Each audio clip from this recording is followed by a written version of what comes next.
ये देखिए, ढेरों परतों वाली, अंदर से पूरी तरह रस भरी और एकदम खस्ता हलवाई जैसी बालूशाही। और इसे मैं बनाऊंगी सिंपल 3 किचन की चीज़ों के साथ। साथ ही हलवाई की कुछ टिप्स और ट्रिक भी शेयर करूंगी, जिससे कि आप भी पहली ही बार में 100% परफेक्ट बालूशाही घर पर ही बनाकर तैयार कर लेंगे।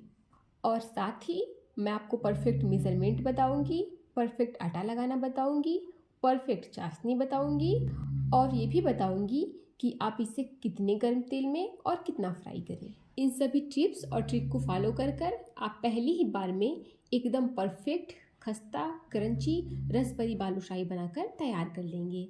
साथ ही इस बालूशाही को आप 1 महीने तक आराम से स्टोर भी कर सकते हैं। फ्रेंड्स, आप सभी लोगों से निवेदन है कि अगर आपको मेरी रेसिपी पसंद आती है और आप मेरे चैनल पर नए आए हैं तो प्लीज़ आप अपने चैनल भोजन हब को सब्सक्राइब जरूर कीजिएगा।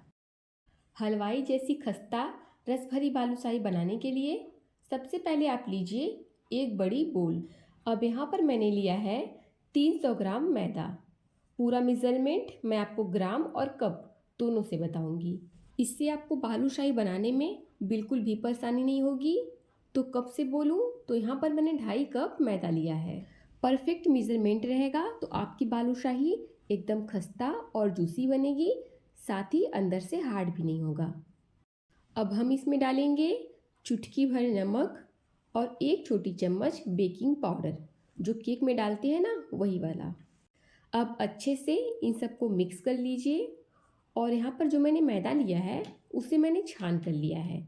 छानने से क्या होता है कि मैदा थोड़ी सी हल्की हो जाती है। मैदे को हम इसलिए छानेंगे जिससे कि हम मैदे में कोई भी चीज़ मिलाएं तो वो मैदे के कोने कोने तक चला जाए। अब सबसे ज़रूरी पॉइंट ये है कि बालूशाही को हमें बनाना है एकदम खस्ता। तो यहाँ पर मैंने लिया है आधा कप देसी घी। वजन से बताऊँ तो 100 ग्राम देसी घी। तो यहाँ पर हम मोयन में डालेंगे आधा कप देसी घी, क्योंकि घी देता है खस्तापन और तेल देता है कुरकुरापन। तो हमें यहाँ पर बालूशाही को खस्ता बनाना है, इसीलिए आप तेल की जगह घी का ही इस्तेमाल करें। इससे आपको बढ़िया रिजल्ट मिलेगा। अब इन सबको हम हल्के हाथों से बढ़िया से मिक्स कर लेंगे। ये देखिए, इस तरह से। अब यहाँ पर सबसे इम्पॉर्टेंट पॉइंट ये है कि हमें आटा को गूँथना नहीं है। ज़रा सा भी आटा को मसलना नहीं है और ना ही गूँथना है। बस मैदे को हमें इकट्ठा कर लेना है। यहाँ पर मैंने मैदे और घी को बढ़िया से मिक्स कर लिया है। अब हमें थोड़ा थोड़ा करके मैदे में पानी डालना है और मैदे को इकट्ठा कर लेना है। ध्यान रहे कि हमें मैदे को मसलना नहीं है, बस हमें उसे बांधने भर तक तैयार कर लेना है। तो बस इस तरह से हम हल्के हाथों से मैदे को इकट्ठा कर लेंगे। यही वो चीज़ है जो हलवाई करते हैं, तभी आती है बालूशाही में ढेर सारी परतें, यानी कि लेयर्स। और वो बनती है ऊपर से एकदम क्रंची और खस्ता। और अगर आप आटे को मसल कर गूँथेंगे तो जो बालूशाही है उसमें उतनी लेयर्स नहीं पड़ेगी। और ये देखिए, बस इस तरह से मैंने मैदे को इकट्ठा कर लिया है, यानी मैदे को मैंने जोड़ा हुआ है, बाइंड किया है। और यहाँ पर मैंने मैदे को न मसला है और न ही गूँथा है।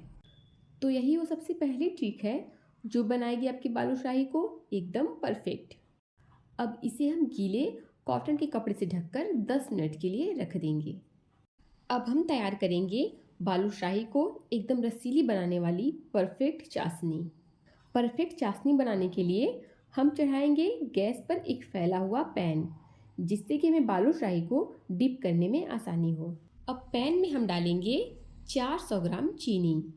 कप के हिसाब से बताऊं तो यहाँ पर मैंने 2 कप चीनी लिया है। जितना चीनी लेंगे उसका आधा ही पानी लेंगे। तो मैंने 2 कप चीनी लिया था और 2 कप का आधा हुआ 1 कप, तो मैं 1 कप पानी ले रही हूँ। अब चीनी को मीडियम फ्लेम पर बीच बीच में चलाते हुए पानी में घुलने देंगे। अब सबसे इम्पॉर्टेंट पॉइंट ये है कि हमें बालूशाही के लिए जो चाशनी तैयार करनी है वो ना बहुत ज़्यादा गाढ़ी हो और ना ही बहुत ज़्यादा पतली हो।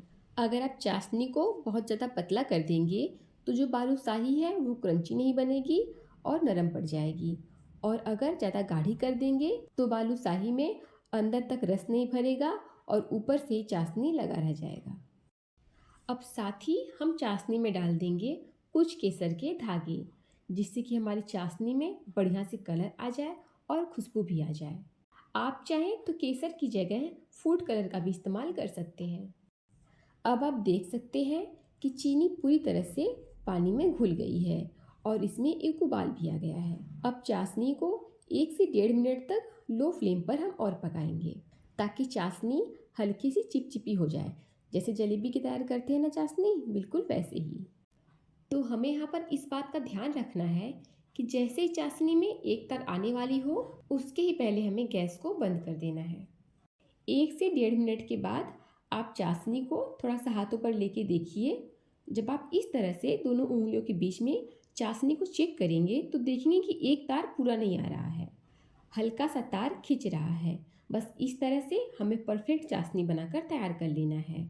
जब चाशनी ठंडी हो जाएगी तो ये थोड़ी सी और गाढ़ी हो जाएगी। तो बस अब हम गैस की फ्लेम को बंद कर देंगे। तो चलिए अब आटे को भी चेक कर लेते हैं। और ये देखिए 10 मिनट के बाद परफेक्ट सॉफ्ट और नरम आटा तैयार है। अब मैं आपको दिखाती हूँ कि इसमें कितने लेयर्स आए हैं। तो यहाँ पर मैंने मैदे को कुछ भी नहीं किया, बस हल्की हाथों से मैदे को इकट्ठा किया है। और आप डिफरेंट देख सकते हैं कि इसमें कितनी परतें बनी है। और यही वो असली चीज़ है जो बालूशाही को बनाएगी एकदम परतदार, क्रंची और अंदर से रस भरा हुआ। अब इसमें से छोटा सा पोर्शन लीजिए। जितनी बड़ी बालूशाही बाजार में मिलती है ना, बस उसी हिसाब से थोड़ा सा नींबू के आकार का हम पोर्शन ले लेंगे। अब इसे हथेलियों के बीच में रखकर इस तरह से घुमाइए। जितनी अच्छे से आप इसे घुमाएंगे उतनी ही बढ़िया इसमें लेयर्स पड़ेंगी। ये देखिए, बिल्कुल इस तरह से बनाकर हम इसे हल्का सा चपटा कर लेंगे। अब आप कोई भी पेंसिल या पेन ले लीजिए या फिर उंगलियों की मदद से इसमें इस तरह से बीच में छेद कर लीजिए। छेद आप आर पार कीजिएगा, जिससे कि जब हम इसे फ्राई करेंगे तो ये अंदर से बढ़िया से खस्ता पकेंगी। ये देखिए, बिल्कुल इस तरह से हम सारी बालूशाही को तैयार कर लेंगे। पहले तो हम नींबू के आकार का पोर्शन लेंगे और उसे हथेलियों पर रख के बॉल्स की तरह बना लेंगे। फिर उसे हल्का सा चपटा कर लेंगे और उसके बाद इसके बीच में आर पार छेद कर लेंगे।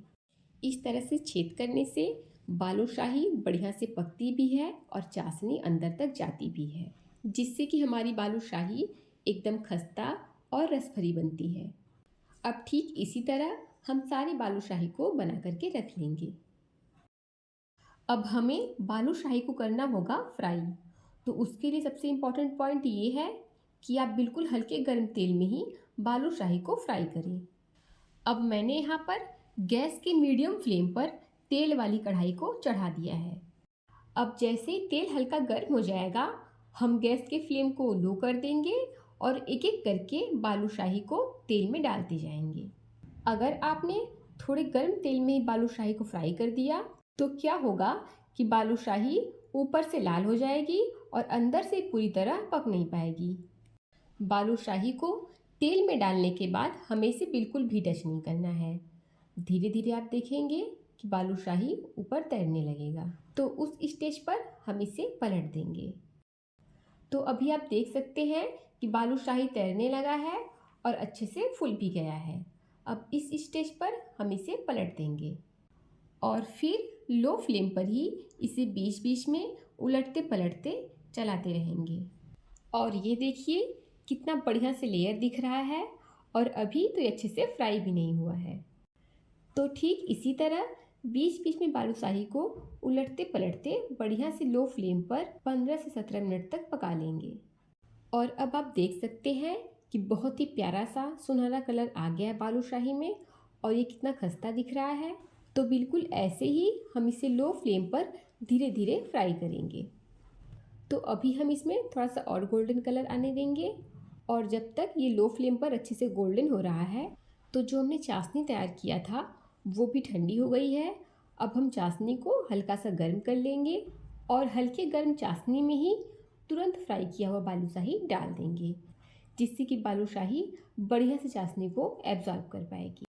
अभी आप देख सकते हैं कि जो बालूशाही है एकदम खस्ता ज़बरदस्त परतों वाला बालूशाही तैयार हो गया है। इससे ज़्यादा हम इसे गोल्डन नहीं करेंगे क्योंकि तेल से निकलने के बाद ये और भी डार्क हो जाता है।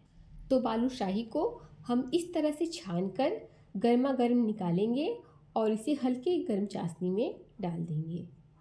तो 2 मिनट के लिए हम बालूशाही को एक साइड डिप करेंगे और उसके ऊपर थोड़ा थोड़ा करके चाशनी को डाल देंगे। और आपने देखा कि जैसे हमने बालूशाही को चाशनी में डाला उसमें से बबल्स आने लगा, तो ये इस बात की इंडिकेशन है कि चाशनी हमारे बालूशाही के अंदर एब्जॉर्ब हो रही है। तो यहाँ पर मैंने गैस की फ्लेम को ऑफ किया है और चाशनी हल्की सी गर्म है। और 2 मिनट के बाद हम बालूशाही को इस तरह से पलट देंगे। बालूशाही को दोनों साइड 4 से 5 मिनट तक ही हमें चाशनी में छोड़ना है। इससे ज़्यादा बिल्कुल मत रखिएगा, इतने टाइम पर रखने से बालूशाही का क्रंच मेंटेन रहता है और चाशनी भी बालूशाही के अंदर तक भर जाती है। अब फटाफट से सेकेंड बैच वाली बालूशाही भी फ्राई कर लेते हैं। तो सेकेंड बैच की बालूशाही को डालने से पहले हम तेल को वापस से ठंडा कर लेंगे। जब इसका टेम्परेचर हल्का ठंडा हो जाएगा उसके बाद ही हम सेकेंड बैच वाली बालूशाही को तेल में डालेंगे, क्योंकि हमें बालूशाही को हल्के गर्म में ही फ्राई करना है। तो जब तक सेकेंड बैच की बालूशाही फ्राई हो रही है हम फटाफट से चाशनी वाली बालूशाही निकाल लेते हैं। और ये देखिए कितने परतदार, खस्ता और रसीले बालूशाही बनकर तैयार हो गए हैं। अब ठीक पहले वाले की तरह ही हम दूसरे वाले बैच की बालूशाही को भी लो फ्लेम पर बढ़िया से चलाते हुए फ्राई कर देंगे।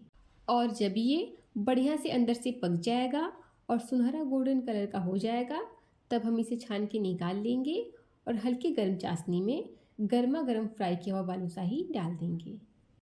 अब 2 मिनट तक हम बालूशाही को एक साइड चाशनी में डिप करेंगे और फिर 2 मिनट बाद हम बालूशाही को पलटकर दूसरे साइड भी चाशनी में डिप कर देंगे। पूरा मिलाकर हमें बालूशाही को चाशनी में 4 से 5 मिनट तक ही रखना है। और उसके बाद हम बालूशाही को एक प्लेट में निकाल लेंगे और उसके बाद आप बालूशाही के ऊपर किसी भी ड्राई फ्रूट से गार्निशिंग कर दीजिए या फिर चांदी का वर्क लगा दीजिए। जो भी आपको पसंद हो आप उससे इसकी गार्निशिंग कर सकते हैं या फिर इसे ऐसे ही रख सकते हैं। और ये लीजिए, तैयार है हमारी झटपट बनने वाली हलवाई स्टाइल खस्ता रसभरी बालूशाही। जो टिप्स और ट्रिक मैंने आपको बताया है उससे फॉलो करके बनाइएगा, पहली ही बार में आप परफेक्ट बालूशाही बनाकर तैयार कर लेंगे। और ये देखिए इसका टेक्सचर बिल्कुल खस्ता और परतदार है, साथ ही ऊपर से क्रंची और अंदर से रस भरा हुआ है। और इसकी खास बात ये है कि इसे खाने के बाद कोई यकीन ही नहीं करेगा कि आपने इसे घर पर इतने आसान तरीके से बनाया है। तो आप इसे एक बार ज़रूर ट्राई करिएगा, आप भी पहली बार में परफेक्ट खस्ता और रस भरी बालूशाही बनाकर तैयार कर लेंगे। फ्रेंड्स, उम्मीद करती हूँ कि आपको आज की रेसिपी बहुत पसंद आई होगी, और रेसिपी पसंद आई हो तो प्लीज़ वीडियो को लाइक कीजिए और आपके अपने चैनल भोजन हब को सब्सक्राइब कीजिए। साथ ही साथ शेयर और कमेंट करना बिल्कुल भी मत भूलिए। मिलते हैं अगली वीडियो में। Thank you.